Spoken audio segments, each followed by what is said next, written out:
Bago natin simulan ang Part 4, muli po akong humihingi ng taos-pusong pasasalamat sa walang sawang pagsuporta sa ating YouTube channel at sa mga bagong subscriber. Welcome po sa inyong lahat. Nakapulot din siya ng mga libro ng kasanayan sa paggawa ng potion at forging, at naisip niya na ang mga librong ito ang pinakahalaga sa mga natitirang bagay sa dibdib. Sa pamamagitan ng pagsasanay na ito, ang forging at paggawa ng potion ay magiging madali na lamang. Susunod, pupunta siya sa Dark Moon Valley, kung saan may mga misyon na magtuturo sa kanya ng forging ng libre. Makakapag-level up din siya ng walang kahirap-hirap. Pumunta siya sa Trading Square ng lungsod at naisip na ang pagiging panday sa kasalukuyang antas niya ay medyo delikado. Dapat siyang bumili ng mga kagamitan at maghanda ng maigi. Binuksan niya ang kanyang inventaryo at naupo, nagpasya siyang magbenta ng ilang gamit. Inilatag niya ang mga hindi kailangang bagay sa harapan niya at naisip na pagkakataon ito upang maibenta ang lumang kagamitan at dagdag na gamit. Pagkatapos noon, sinimulan niyang akitin ang mga mamimili sa pagsasabing nagbebenta siya ng mga bihirang halamang gamot at mga kagamitan na mataas ang antas. Dapat nilang tingnan ito. Matapos niyang sabihin iyon, agad na may mga taong gustong bumili. Isa sa mga manlalaro ang tumingin sa mga paninda na may ngiti at nagsabing, hindi maaari ito. Hindi siya makapaniwala na ang ganitong kagamitan ay binibenta dito. Pagkatapos ng lahat, ito ay kagamitan para sa antas ng bronze. Isang manlalaro na nasa tabi niya ang nagulat at nagsabing, napakaswerte niya. Naka-beginner equipment pa rin ako, tapos siya, nagbebenta na ng bronze armor. Tinanong ng kaibigan niya, ano ang problema? Sinabi niya, may kamangha-manghang tao rito kamakailan na pumatay sa alkalde agad matapos magbukas ang server. Ang alkalde ay isang antas 15 elite monster. Ngayon, hindi na sila makakuha ng mga misyon mula sa alkalde dahil sa taong iyon. Samantala, isa pang manlalaro ang tumingin kay Xiong at nagsabing, medyo mahal ang 21 silver coins para sa shield. Pwede bang magkasundo tayo? Humingi ng paumanhin ang ating bida at sinabing hindi siya tumatawad. Biglang tumawag si Blackie. Agad niya itong sinagot, hinawakan ang ulo, at sinabi, sa wakas. Buti na lang sinagot mo na. Sinubukan kitang kontaken pero hindi kita maabot. Isang antas na ang lamang nila sa akin. Nasaan ka? Ngumiti ng pag-awkward ang ating bida at humingi ng paumanhin, sinabing abala siya sa isang misyon sa buong oras na iyon. Pinapante niya ito sa Central Square at sinabing tutulungan niya itong mag-level up. Sa sandaling iyon, narinig ang boses ng isang manlalaro na nagngangalang Flaming Tiger mula sa gitna ng karamihan. Siya ang leader ng Shadow Guild Squad sa Red Leaf City. Sinimulan niyang itulak ang ibang mga manlalaro sa gilid at sinabing, kunin nila lahat ng nasa counter na ito. Ang iba, umalis na rito. Lumapit siya kay Xiong at tinanong, ikaw ba ang nagbebenta nito? Kumpirmado ng ating bida ang kanyang sinabi. Bahagyang kumunat ang kanyang noo habang iniisip, kaya siya pala si Flaming Tiger sa nakaraang buhay ko. Matapos magbukas ang server, ginamit niya ako bilang disposable pawn ng maraming beses. Ngayon, pagbabayaran niya ang lahat. Itinutok ni Flaming Tiger ang dulo ng kanyang palakol sa lalamunan ng ating bida at sinabi, bibigyan kita ng isang silver coin at kukunin ko ang lahat ng meron ka. Sumagot ang ating bida na hindi siya nakikipagtawaran, kung gusto mong magpatuloy na maglaro bilang young master, maghanap ka na lang ng iba. Ang mga salitang iyon ay ikinagalit ng lalaki. Sinimulan niyang magreklamo, at ang mga miyembro ng kanyang guild ay naglabasan ng kanilang mga espada. Napansin ito ng ating bida at naisip na, kasing tanga at mainitan pa rin ang ulo niya. Hindi pa rin niya alam na bawal makipaglaban sa lungsod. Inihataw ng lalaki ang kanyang palakol, sumisigaw ng, mamamatay ka na ngayon. Ngunit biglang may narinig. Silang pumalakpak mula sa likuran. Ang heartthrob ay pumalakpak at lumapit kasama ang kanyang mga tauhan, sinasabing, napaka-interesante nito. Isang antas 5 bronze shield ang binibenta dito. Paano ko hindi tatawagan ang League of Assassins para sa ganitong kaakit-akit na alok? Kumaway siya gamit ang telepono at sinabing muli silang nagkita. Pagkatapos ay inilabas ang isang supot ng mga barya at sinabi na bibilhin niya ang lahat ng binibenta ng ating bida. May dala siyang 24 na silver coins. Sumagot ang ating bida na gusto niya ang pagiging prangka nito. Wala nang kailangang ibalik na 50 coins, kaya iminungkahi niyang magdagdagan sila bilang magkaibigan. Si Blackie ay sumiksik sa karamihan at tinawag si Xiong ng may ngiti. Sinasabing sa wakas ay natagpuan na niya ito. Matapos matanggap ang pera, tumayo ang ating bida at sinabing naroon na ang kanyang kaibigan. Lumapit siya rito at nagpaalam sa League of Assassins. Napabuntong hininga ang heartthrob sa pagkadismaya. Iniisip na gusto sana niyang makipag-usap sa ating bida ng mas matagal. Tinanong ni Blackie kung saan sila pupunta. Sumagot ang kaibigan niya na pupunta sila upang pumatay ng mga halimaw sa Darkmoon Valley. Sa narinig, labis na nagulat si Blackie at sinabing, iyon ang lugar kung saan nakatira ang mga halimaw sa Antas 4, hindi ba pwedeng mas hindi delikado? Tumugon ang ating bida na huwag mag-alala at sundan na lang siya. Samantala, lumingon ang lalaki na si Silent Wolf kay Flaming Tiger at tinanong kung basta na lang ba nilang hahayaan ang mga ito. Sumagot si Flaming Tiger na nagngangalit ang ngipin at iniutos na bantayan sila. Sinabi niyang pagsisisihan ng ating bida ang ginawa nitong paghamak sa Shadow Guild. Di nagtagal, nasa kagubatan na ang dalawang magkaibigan. Si Blackie, na hindi pa rin makapaniwala, ay muling nagtanong kung talagang pupunta sila sa Darkmoon Valley, ang teritoryo ng mga halimaw sa Antas 4. Sinabi niyang karamihan sa mga manlalaro ay hindi may isip na mangaso ng mga halimaw na mas mataas ng kahit isang antas kaysa sa kanila ng walang party na may 3 miyembro. Paano nila magagawa iyon? Paano nila magagawa iyon, gayong siya ay nasa Antas 2 pa lamang at ang kaibigan niya ay nasa Antas 0? Tinanong ng ating bida kung natatakot na ba siya o ano, sabay hinagisan siya ng braso sa balikat at tinanong kung nakalimutan na ba niya nakilala niya ang isang manlalarong nakilahok sa closed beta. Paano pa kaya siya nagkaroon ng lakas ng loob na dalhin siya dito para magsanay? Tumaas ang kilay ni Blackie at tinanong kung mapagkakatiwalaan ba talaga ang manlalarong iyon. Sumagot ang ating bida na kaka-10 oras pa lamang mula ng opisyal na magbukas ang server. Ilang manlalaro ang sa tingin niya ay umabot na sa Antas 2. Karamihan sa mga elite ay nasa Antas 1 pa lamang, at siya lang ang nakaabot na sa Antas 2, salamat sa impormasyong ibinigay ng isang beta tester. Napaniwala nito si Blackie kaya't mahigpit niyang hinawakan ang kanyang sandata at sinabing ang iniisip niya ay kahangalan. Kailangang ibigay nila ang lahat ng kanilang makakaya. Nang muling imulat ni Blackie ang kanyang mga mata, nakita niyang umaalis na ang kaibigan niya. Agad siyang tumakbo para habulin ito at tinanong kung maaari ba siyang maghintay. Samantala, tahimik na pinapanood sila ni Silent Wolf mula sa kanto, iniisip kung ang swordsman ba ay talagang target ang Antas 4 na lugar. May mali sa kanya, tiyak iyon. Sa kasamaang palad para sa kanya, siya ang nakaharang sa daraanan nito. Samantala, napansin ni Blackie ang isang monster na asul ang pangalan at binalaan ang kaibigan niya. Paglingon ng ating bida, nakita niyang isang snow fox na may hawak na kuneho sa bibig nito. Nagtago siya sa likod ng bato at kinuha ang kanyang espada, sinasabing swerte si Blackie dahil napakabihira ng mga asul na pangalan na monster. Hindi siya makapaniwala na nakakita siya agad ng isa.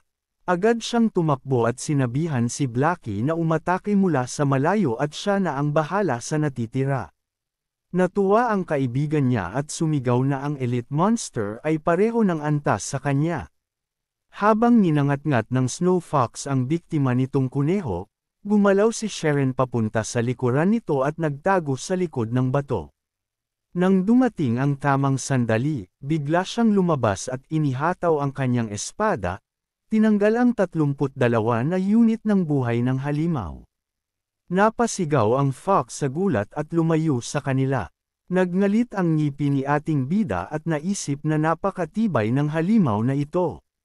Pagkatapos, tumakbo ang fox papunta sa kanya at tumalon upang umatake. Mabilis na kumilos si Sharon, inilagay ang espada sa harap niya, kaya't kinagat ng fox ang talam.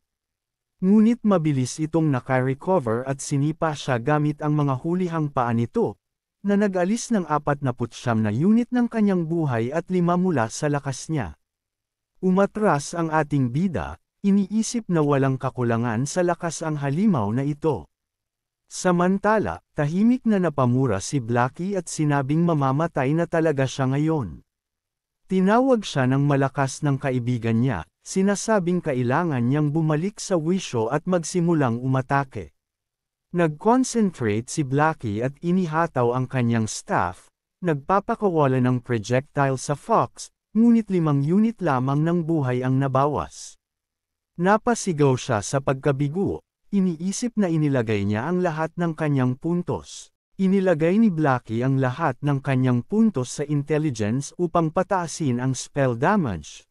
Ngunit sa huli, 5 unit lamang ng buhay ang nabawas niya. Ang depensa ng mga elite monster ay sobrang taas. Sumugod ang ating bida upang umatake at sinabi kay Blackie na huwag mag-alala. Siya ang magdadala ng atensyon ng halimaw sa sarili niya, kailangan lamang niyang magpatuloy sa pag-atake. Habang nakatutok ang fox sa ating bida, nagsimula ulit magpaulan ng mga atake si Blackie. Samantala, kinagat ng hayop ang kamay ni siyang gamit ang mga ngipin nito, at nawala ang 55 unit ng kanyang buhay. Nagngalit ang ngipin ng ating bida habang sinipa ang halimaw, tinatapon ito palayo sa kanya. Samantala, iniisip ni Silent Wolf na sila ay puro walang kwenta na hindi alam ang kanilang limitasyon. Hindi na raw niya kailangang kumilos. Huminga ng malalim ang ating bida, halos 0 na ang kanyang buhay, habang ang buhay ng fox ay nasa kalahati pa.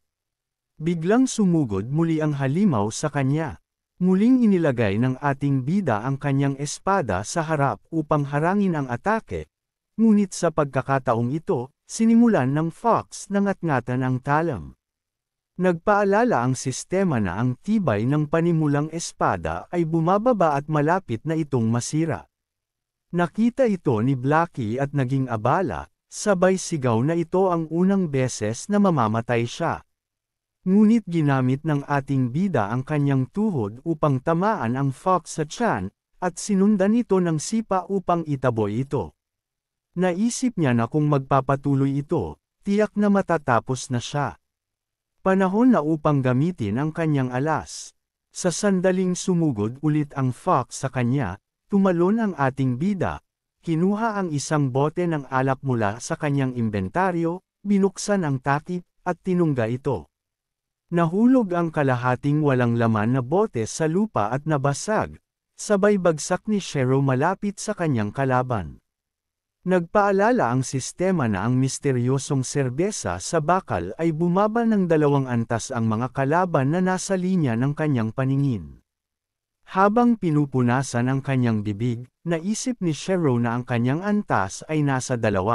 Salamat sa serbesa, kaya ang antas ng Snow Fox ay bumaba sa 0. Ito na ang pagkakataon niya upang baligtarin ang laban.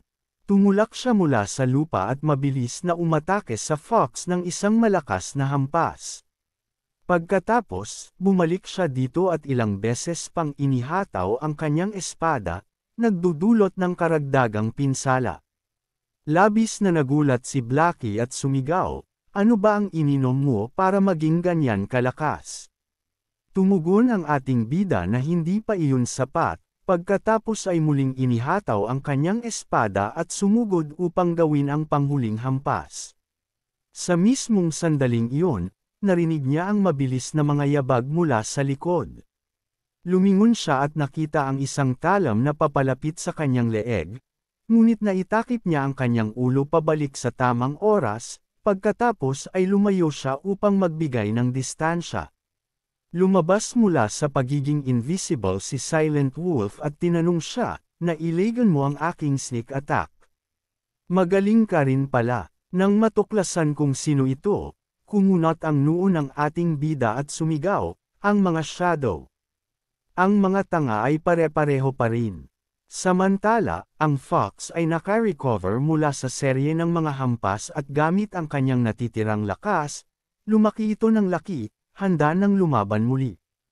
Iniulat ng sistema na ang halimaw ay pumasok sa estado ng gigantification, na nagdaragdag ng 20% sa lakas ng atake, bilis, at buhay. Tumungo ang Fox ang ating bida at tumalon siya paatros. Napansin ni Blackie na may mali at sinabing mag-ingat siya dahil gusto siyang gipitin ng assassin. Samantala, lumapit si Silent Wolf sa kanya at sinabing tandaan niyang huwag tatawid sa landas ng mga shadows. Humarap si Xiong at binati siya ng Silent Wolf ng maligayang paglalakbay sa impyerno. Sa parehong sandali, tumalon ang Snow Fox papunta ang ating bida, ngunit sinipa niya ito at sinabing, "Lumayas ka." Ang naiinis na Fox ay agad na nagpalit ng target at sumugod sa assassin. Napansin ito ng ating bida habang si Silent Wolf ay natulala sa gulat. Biglang kinagat ng Fox si Silent Wolf gamit ang mga ngipin nito, pinisa siya, nagdulot ng matinding pinsala, at pagkatapos ay iniluwa siya. Ang health ni Silent Wolf ay agad na bumagsak sa zero, at hindi siya makapaniwala sa nangyari, iniisip kung paano ito nangyari. Samantala, napasigaw si Blackie sa pagtataka, paano niya nagawa iyon? Tinawag siya ni Cheyenne at sinabihang ipagpatuloy ang pag-atake. Pagkatapos, muli siyang sumugod sa halimaw, habang ang kanyang kaibigan ay tumatakbo at nagpapakawala ng mga spell. Sa huli, sa kanilang pinagsamang pagsisikap, napatay nila ang Snow Fox. Iniulat ng sistema ang ating bida na napatay niya ang isang bihirang elite monster. Tumanggap siya ng 10 puntos ng karanasan bilang gantimpala, at nakakuha siya ng isang bronze rank ebony staff. Mga katangian ng staff: required level, 1, required strength, 5 unit. Nagdaragdag ng 8 attack power, 1 focus, 3 intelligence, at 30 mana. Iniabot niya ang sandata sa kanyang kaibigan at sinabing maaari niya itong kunin. Ngunit si Blackie ay nakaramdam ng pag-aalinlangan at tumanggi, sinasabing kung hindi dahil sa kanya, hindi nila matatalo ang Snow Fox. Kaya, dapat sa kanya na ang staff. Hindi siya pinagsalita ni Xiong at sinabing bakit siya masyadong seryoso. Isa siyang warlock, kaya mas magiging kapaki-pakinabang ang staff kung nasa kanya. Bukod pa rito, isa siyang swordsman kaya hindi niya iyon kailangan. Pagkasabi nito, buong tapang na kinuha ni Blackie ang staff at natuwa sa kanyang bagong sandata. Tinapik siya ng ating bida sa balikat at sinabing, mas mabuti ito. Samantala, muling nabuhay si Silent Wolf sa lungsod, at tinawag siya ni Flaming Tiger na walang kwentang basura.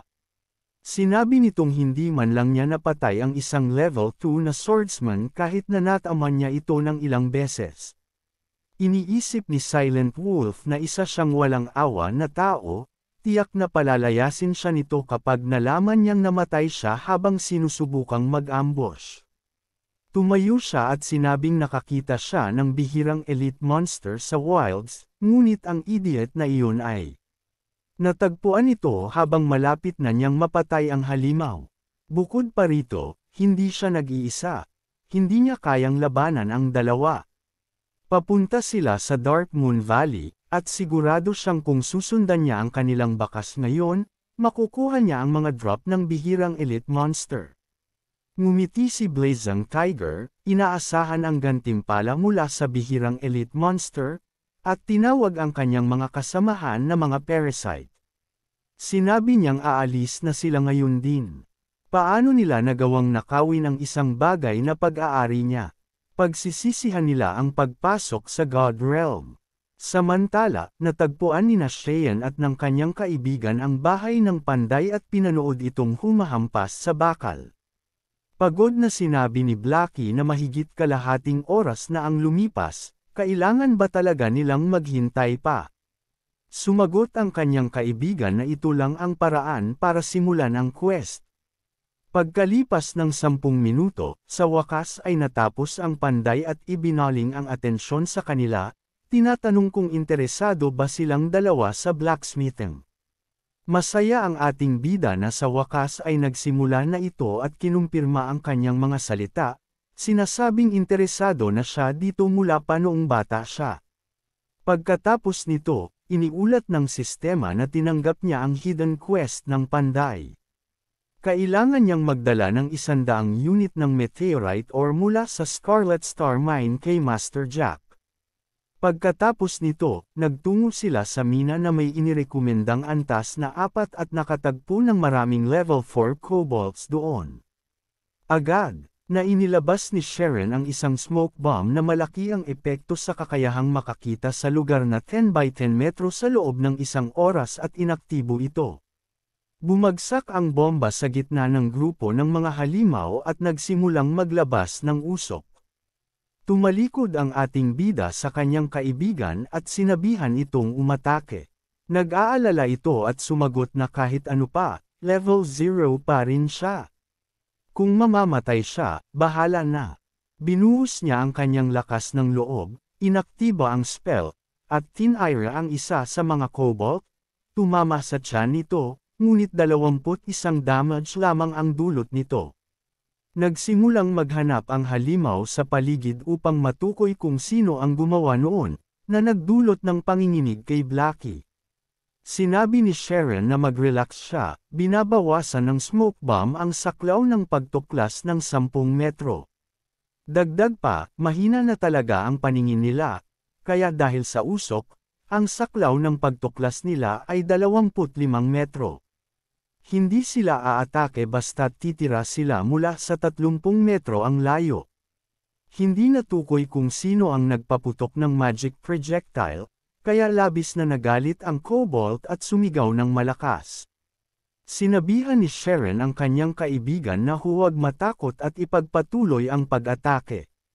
Pagkatapos nito, iniunat ni Blackie ang kanyang kamay patungo sa halimaw at muling inaktiba ang spell, na nagdulot ng sunod-sunod na pinsala, dahilan upang bumagsak ang kalaban sa lupa. Tuwang-tuwa siya at sumigaw, ang dali lang mag-level up dito. Sa wakas, nakahinga siya ng maluwag at naging mas matapang, muling nagpakawala ng ilang spell laban sa mga halimaw.